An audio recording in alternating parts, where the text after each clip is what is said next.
안녕하세요. 이상로의 텐텐백어입니다. 와우넷 이상로 파트너와 함께 오늘 시장 전략 세워가시죠. 어서 오세요. 네, 반갑습니다. 네, 반갑습니다. 뭐 2차 전지 열풍이다, 자동차 날아간다, 반도체 살아난다 이런 얘기했던 게 엊그제 같은데 네, 그런 말이 쏙 들어갔습니다. 정말 테마가 강한 시장이라고 느껴지고 그만큼 좀 혼란스럽기도 한데 어떻게 생각하세요? 네, 맞습니다. 우리가 이제 8월은 테마의 계절이다. 네, 그 말씀을 말씀하셨죠. 꾸준하게 드렸었는데, 이 돌이켜서 보면 이제 8월 달에는 항상 그런 변동성이 좀 컸던 것 같습니다.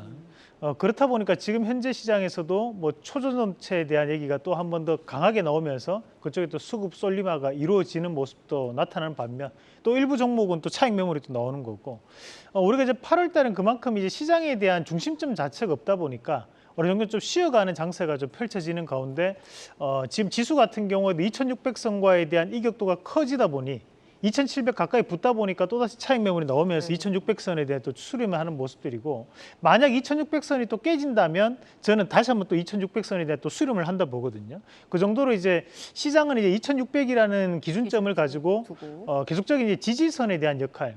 지금 현재 이 상승장에 대한 분위기는 지금 현재 이탈되지 않은 채 이 정도에 대한 움직임을 보이면서 개별주 양상을 보이면서 9월 달까지 넘어갈 수 있는 그런 움직임들이 나타나지 않을까 그렇게 예상을 해보는 바고요.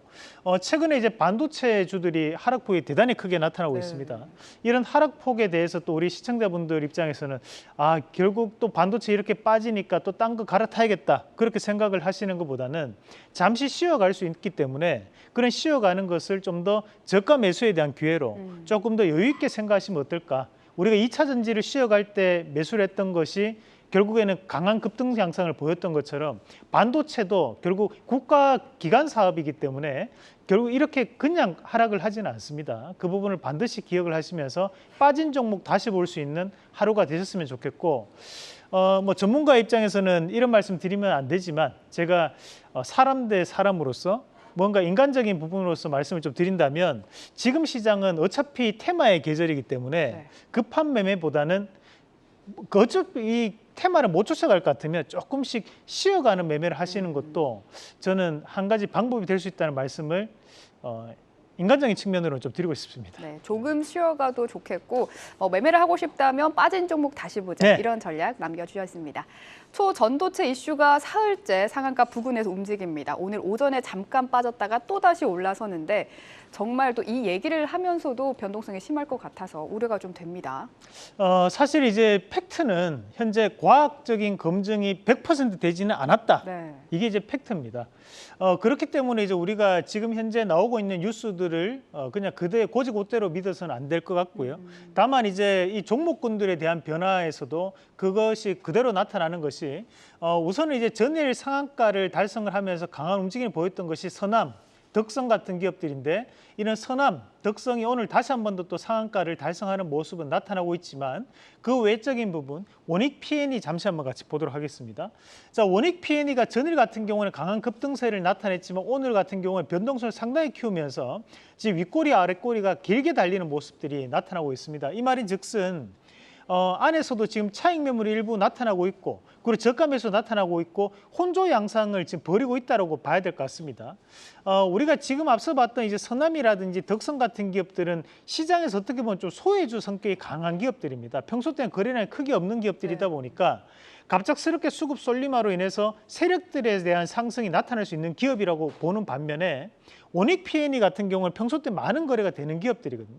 그 말인즉슨 현재 이런 초전저택 테마 같은 경우에도 일부 조금 꺾이는 양상들이 나타나고 있기 때문에 내일 시장 정도 되면 여기에 따른 차익 매물에 대한 가능성이 있다는 것을 반드시 좀 더 염두하시면 좋겠다라는 말씀까지 드리면서 오늘 장 끝날 때까지도 저는 이 변동성이 계속적으로 커질 거라고 보거든요. 그래서 섣부른 추격 매수는 하지 마시고 내일 시장까지 다시 한 번 더 확인해 보시면서 시장을 좀 더 리스크 관리를 할 수 있는 전략으로 말씀을 좀 드리고 싶습니다. 네, 정말 대한민국이 과학 공부를 하게 만드는 초전도체 테마 내일까지 한번 확인하고 확인하면 좋겠다는 말씀해 주셨습니다. 초전도체와 함께 강세인 게 바로 제약 바이오입니다. 그중에서도 코로나19 관련주인데 사실 저도 오늘 코로나19 검사를 하고 왔거든요. 네네. 그러면서 진짜 유행이 다시 되돌아온 것 같다 이런 생각을 했는데 매매 전략은 어떻게 세우면 좋을까요? 네, 혼자 자가 진단 키트로 자가 진단을 하셨죠. 네. 네. 그렇다 보니까 이렇게 우리 권비정의 것처럼 자가 진단 키트에 대한 수요가 늘어나고 있습니다. 늘어나는 것 같아요. 그래서 오늘도 자가 진단 키트 관련된 기업들이 또 강한 상세를 보이면서 반등세를 나타내고 있는데 우선적으로 이제 봐야 되는 것이 SD 바이오 센서 잠시 한번 같이 보도록 하겠습니다. 지금 현재 SD 바이오 센서 같은 경우에도 과거 송중기 씨를 모델로 쓸 정도로 그랬어요. 상당한 뭐랄까 이제 매출이 높았던 부분이 발생을 했었지만 사실 이제 이런 신속 진단 키트를 우리가 자가 진단 키트라고 하거든요. 이런 부분들 자체가 수요가 급감을 했습니다. 그래서 지금 꾸준하게 하락을 하는 모습을 보이면 신저가를 붙이다가 오늘 시장에서 다시 한 번 더 강한 반등세를 좀 붙이고 있는 모습들인데 최근에 이런 제약 바이오 안에서도 이런 진단 키트 관련된 기업들이 하락폭이 대단히 크게 나타났습니다. 현재는 그러면 이 코로나에 대한 부분 자체를 재료로 삼아서 추가적인 상승 기전을 좀 더 나타날 가능성이 저는 높다고 봅니다. 실질적으로 이제 자가 진단 키트에 대한 브랜드는 많습니다. 하지만 우리가 이 SD 바이오 센서 같은 경우에는 점유율 자체가 이 자가 진단 키트 안에서도 높게 잡히고 있는 기업이기 때문에 어떻게 보면 이제 대장주 역할을 할 수 있다고 봐야 될 것 같고 지금 이 외에도 랩지노믹스 같은 기업들도 과거에 이제 이런 진단 키트 관련주가 움직일 때 또 강한 변동성을 좀 나타냈던 기업인데 오늘 다시 한 번 더 전고점에 대한 돌파가 이루어지고 있는 상황이기 때문에 좀 더 추세가 이어지지 않을까라는 관점으로 말씀을 드리고 싶고요. 그리고 이제 자가 진단 키트 안에서도 또 휴마시스 한번 같이 보도록 하겠습니다. 자, 휴마시스 같은 경우에 오늘 좋은 모습이 나타나고 있습니다. 결국에는 코로나에 대한 재확산을 호재로 삼아서 지금 반등세를 좀 붙이고 있는 모습들인데 물론 코로나는 재확산되면 안 되겠지만 이 기업들에 대한 주가적인 측면에서는 좀 더 이런 이유로 인해 가지고 주가에 대한 반등세를 좀 더 붙일 수 있기 때문에 저는 당분간은 이런 움직임들이 이어지지 않을까 그런 말씀을 드리겠습니다. 네, 코로나19 관련주 추세 조금 더 이어나갈 수 있다 말씀해 주셨고 제약바이오 업종이 바닥에서도 움직이고 있는데 특히 그냥 일반 제약바이오 삼성바이오로직스라든지 유한양행이라든지 한미약품 등이 2분기 실적이 정말 잘 나왔거든요. 실적이 좀 뒷받쳐주는 제약바이오주들도 한번 오늘 살펴보면 좋을 것 같아요. 네, 맞습니다. 이제 우리가 감기약이나 해열제 관련된 수요도 지금 늘어나고 있는 그런 과정들이고 실질적으로 이제 과거를 한번 생각해 보면 이제 타이레놀이 부족해서 거기에 따른 원료가 되는 이제 아세트 아미노펜에 대한 부분 자체를 또 생산하는 기업들이 또 재평가를 좀 받던 시기도 있었습니다. 그리고 지금 현재 제약 업종들에 대한 실적이 좋아지는 모습들이 나타나는 것은 결국에는 약가 인상에 대한 부분도 있고 그리고 이제 우리가 현재는 건강보험에 대한 부분이 보장 범위가 좀 축소되는 양상이 좀 벌어지고 있습니다. 그렇다 보니까 지금 현재 약가에 대한 부분 자체의 현실화 방안이라든지 또는 이런 제약업종에 대한 재평가를 좀 받고 있는 그런 양상이라 좀 봐야 될 것 같습니다. 자, 그 관점에서 이제 우선은 유한양행 한번 같이 보도록 하겠습니다. 우리가 지금 이 감기약 관련해서 이 타이레놀 이제 한국 얀센에서 출시하는 제품인데 그 얀센과 또 관계가 되는 기업이 또 유한양행입니다. 그래서 유한양행이 다시 한 번 더 좋은 모습이 나타나고 있는데 유한양행 같은 기업들이 원래는 이제 제약업종 중에서는 가장 규모가 큰 기업이 바로 이 유한양행입니다. 그래서 현재에 대한 신고가에 대한 흐름을 나타내고 있는 것은 단위 여타의 제약업종에 대한 재평가를 이끌 가능성이 있다라는 부분으로 접근해 볼 필요가 있고 마찬가지로 이제 삼진제약 같은 경우에는 어린이들 해열제로 또 유명한 회사거든요. 그래서 이런 삼진제약 같은 경우에도 감기약이나 또는 이제 해열제에 대한 수요가 늘어나고 있는 양상들이기 때문에 다시 한 번 더 이런 테마에 대한 움직임들이 나타날 수 있는 관점. 현재 제약이라든지 바이오 관련된 기업들이 주가가 대단히 많이 빠져 있습니다. 네. 그렇다 보니까 낙폭과대에 대한 이유에서도 저가 매수가 일부 동참되고 있다라는 부분도 참고하실 필요가 있겠습니다. 제약바이오가 정책적인 부분에서도 모멘텀이 있었군요. 네, 오늘은 코로나 관련주 들고 오셨다고 합니다. 정말 오랜만이네요.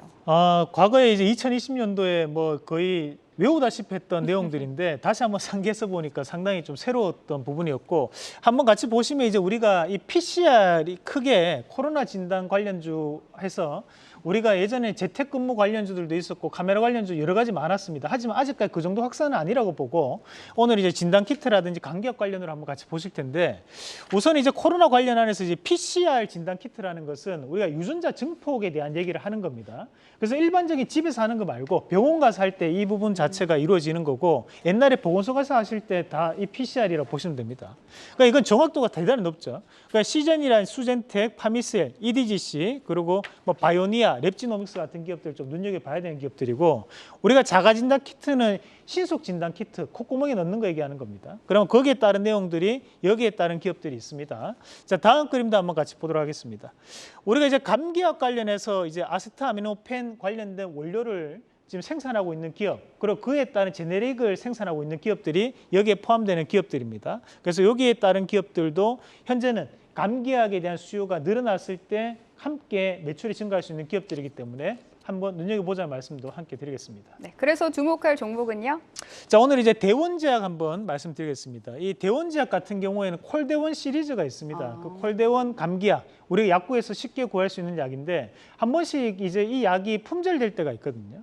그만큼 이제 유명한 약이다 보니까 또 집에서 이제 비상약으로 우리가 하나씩 이제 구비를 하시는 분들이 최근에는 많아지고 있기 때문에 다시 한 번 더 재평가를 좀 받을 수 있는 관점이고 정책적인 부분으로 본다면 건강보험에 대한 축소 정책에 따라서 제약 산업이 다시 한 번 더 확대되는 양상들이 뚜렷하게 증가하고 있다는 것도 하나의 이슈가 될 수 있고 기업적인 측면에서는 현재 승계 과정이 마무리가 되었습니다. 그래서 지금 현재 다시 한 번 더 주가에 대한 재평가는 나타날 수 있다는 점. 그래서 1차적인 목표가를 본다면 17,000원, 그리고 손절가는 저희가 현재 13,900원 제시해 드리겠습니다. 네, 좋습니다. 오늘의 원픽은 대원제약입니다. 오늘 말씀 고맙습니다.